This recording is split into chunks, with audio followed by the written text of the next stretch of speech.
Smash, definitely smash. A W.O.T pot, a waste of time pot. It started out quite well. I had lots of things planned and assessed and even a leveled base. Apparently I didn't have a ruler. I decided to build this construction inside a large salad bowl. I coil built it instead of slabbed it. Don't ask me why. I had my measurements to make sure I didn't go beyond the maximum dimensions of my kiln, and I started to have fun. Add in the voids, a square one. Ooh, propping them up on the inside and even remembering to take the sponges out. As I constructed, I remembered to keep measuring and stayed within the limits. I was actually feeling quite proud of myself.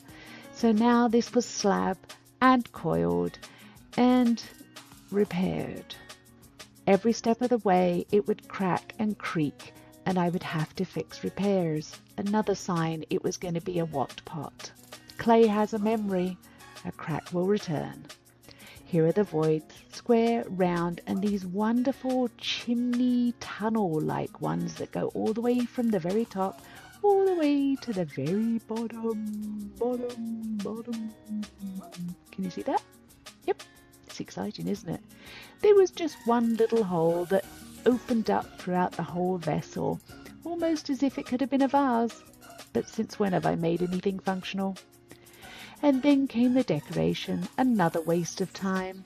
I used beautiful slips, coloured myself, and then burnished. Burnishing is a very time-consuming process. And guess what? The cracks that were there originally, they came back. Because clay has a memory, and they often come back. No mind, I didn't think of a W.O.T pot. I drilled more holes, and I filled in holes. And I thought I could wire it later and add these wonderful little glass vials in some of the openings. Looked great when it went into the bisque kiln and came out the bisque kiln, and I felt even more proud of myself. It was no longer a waste of time pot. It survived the bisque firing, its first firing. I could relax now, couldn't I? I celebrated the pinks, the blues, the yellows and the greens until I fired it for a second time and all the pinks went away. And the cracks, guess what, opened up. Not just a little bit, way more. It split in every direction, the weight of the pot forcing the base down. Even the glaze blistered. In fact, it overfired. Instead of cone 6, it went to cone 9. Oh joy, oh joy, oh joy. It really was a waste of time pot. For the last little while, I've used this pot as a test piece, testing cold finishes, wire, epoxy clay, enamel paints, all kinds of things really. It got uglier and uglier with every step. Yes, a W.O.T pot, a complete waste of time pot. Smash, smash, smash. Hello, goodbye pot. Oh, whoa.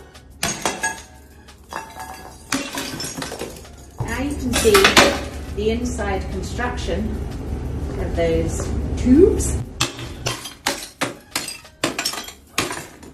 Let's just say it was well made. A little on the thick side. Too big for sure.